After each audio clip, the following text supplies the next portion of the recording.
বন্ধুরা, আশা করি সবাই ভালোই আছো। আমি আজকে একটা রেসিপি বানাচ্ছি, সেটা হচ্ছে টমেটোমের চাটনি, টমেটোমের জেলি চাটনিটা, যেটা আমার আমার এক কাকু খুব ভালো রান্না করতে পারে। সে আমাকে বললো এইভাবে করতে। টমেটোকে প্রথমে দুভাগ করে নিয়ে ভেতরের বীজটাকে পুরোপুরি ফেলে দিয়ে আমি প্রথমে নিলাম। এবার এইদিকে আছে আমি গরম জলটা বসিয়ে দিয়েছি, এটাকে দিয়ে ছোট প্রেসার কুকারে 2 সিটি মেরে নেব। কারণ জেলি টমেটোর চাটনিটা এটা আলাদাই টেস্ট হয়।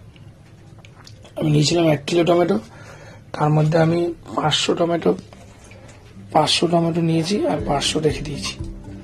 এই বীজটা ফেলে নিলাম সুন্দর করে, বীজটা ফেলে নিয়ে তারপরে এবার আমি